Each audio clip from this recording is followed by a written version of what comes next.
හිතන්න ඝන අඳුරකින් වෙහුණු රාත්‍රියක්, ධාන්‍ය මඩින කමතක් හැමදේම නිශ්ශබ්දයි. ඒත් ඒ නිහඬ බව බිනගෙන ඉතිහාසයේ ගමන් මගම වෙනස් කරන්න පුළුවන් ප්‍රශ්නයක් ඇහෙනවා. ඔබ කවුද? හරිම සරල ප්‍රශ්නයක් වගේ පෙනුනට මේක සමහර වෙලාවට අපේ ජීවිත කාලයටම අපෙන් ඇහෙන වැදගත්ම ප්‍රශ්නය වෙන්න පුළුවන්. මොකද මේ ප්‍රශ්නෙට දෙන උත්තරේ මත තමයි කෙනෙකුගේ සම්පූර්ණ අනන්‍යතාවය, අනාගතය හැමදේම අලුතින්ම ලියවෙන්නේ. අපි කතා කරන්න යන මේ ඓතිහාසික කතාවේ ප්‍රධාන චරිතය තමයි රුත්. ඉතින් එයාටත් මේ ප්‍රශ්නෙට මුහුණ දෙන්න සිදු වුණා.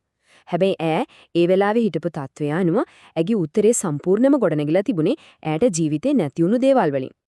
අය මෝවබ් දේශයේ කෙනෙක්. ඒ කියන්නේ ඇය ජීවත් වුණ ඊශ්‍රායෙල් දේශයේ ඇය පිටස්තර කෙනෙක්. කිසිම අයිතියක් පිළිගැනීමක් නැති කෙනෙක් විදියට ඇයව සැලකුණේ. ඒ විතරක් නෙවෙයි ඇගේ සැමියත් මිය ගිහින්, ඒ කියන්නේ ඒ කාලේ හැටියට ඇගේ අනාගතය ගැන තිබුණු හැම බලාපොරොත්තුවක්ම වගේ නැති වෙලා ගිහින්. ඇයට කිසිම දේපලක්වත් තමන්ව නඩත්තු කරගන්න ක්‍රමයක්වත් තිබුණේ නැහැ. ඇය වචනේ පරිසමාප්තාර්ථයෙන්ම අසරණ වෙලා හිටියේ. ඉතින් ඒ වෙලාවේ කවුරු හරි ඇගේ නැහුවනම් ඔබ කවුද කියලා ඇය දෙන අවංකම උත්තරේ තමයි මේ. ඇගේ සම්පූර්ණ අනන්‍යතාවයම හැදිලා තිබුණේ නැතිවීම, වේදනාව සහ බලාපොරොත්තු සුන්වීම උඩයි.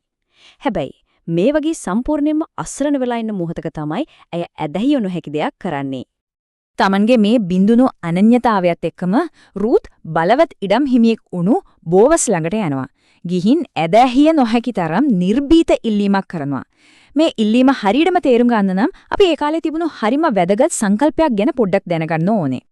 මේක නිකම්ම මට උදව් කරන්න කියලා අහනවා වගේ නෙවෙයි. මේක ඊට වඩා ගොඩක් ගැඹුරුයි. මෙතන අය කියනවා වගකීම් ඉටු කරන නෑදෑයා කියලා. අපි බලමු ඒකෙන් අය ඇත්තටම ඉල්ලුවේ මොකක්ද කියලා. ඔන්න ඕකයි සංකල්පය. නෑදෑ මිදුම්කරු. සරලවම කිව්වොත් පවුලේ කෙනෙක් අන්ත අසරණ වුණාම ඒ කෙනාව ආයෙත් ගොඩ ගන්න, නැතිවුණු දේවල් නැවත ලබා දෙන්න, ඒ කෙනාව ආයෙත් පවුලට එකතු කරගන්න මේ හැමදේම කරන්න වගකීමක් තිබුණු ළඟම ඥාතියෙක්. ඉතින් රූත් ඉල්ලන්නේ මේ සම්පූර්ණ ගැලවීමයි. දැන් බලන්න ඇගේ ඉල්ලීමේ දින ගැඹුර. ඇය ඉල්ලුවේ తాවකාලික උදව්ලක් නෙවෙයි. ඇය ඉල්ලුවේ සම්පූර්ණ ගැලවීමක්.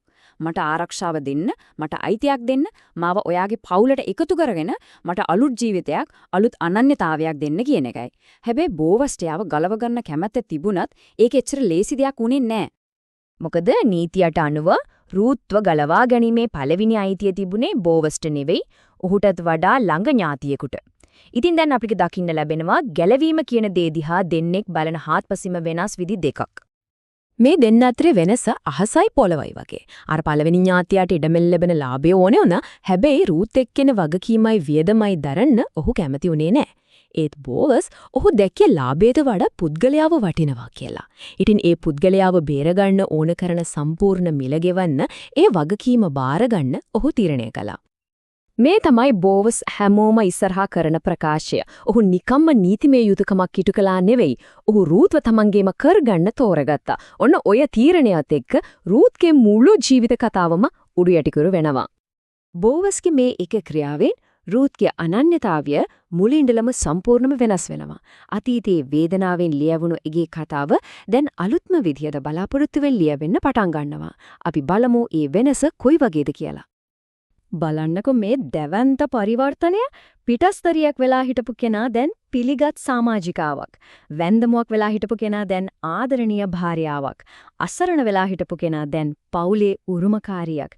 ඇගේ ජීවිතයේ හැම අංශයක්ම සම්පූර්ණයෙන්ම ගැලවීම ලැබලා අලුත් වෙලා. මේක ඇත්තටම හරිම ලස්සන කතාවක් නේද? හැබැයි මේක නිකම්ම අතීතයේ වුණු සිදුවීමක් විතරක්ද?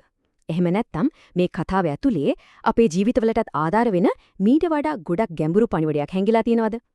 අපි මුලින්ම අහුවේ ප්‍රශ්නය දැන් නැවත වතාවක් අපේ මහන කාලය ඇවිත්. ඇත්තටම රූත්ගේ කතාව කියන්නේ මීට වඩා අතිශයින්ම ශ්‍රේෂ්ඨ ගැලවීමක් යන අපිට පෙන්වන ප්‍රබල චිත්‍රයක්. ඒ තමයි යේසුස් ක්‍රිස්තුස් වහන්සේ තුරින් මුළු මනුෂ්‍ය වර්ගයාටම ලැබෙන ගැලවීම. උන්වහන්සේ තමයි අපේ අවසාන සහ සැබෑ නෑදෑ මිදුම්කරුවා.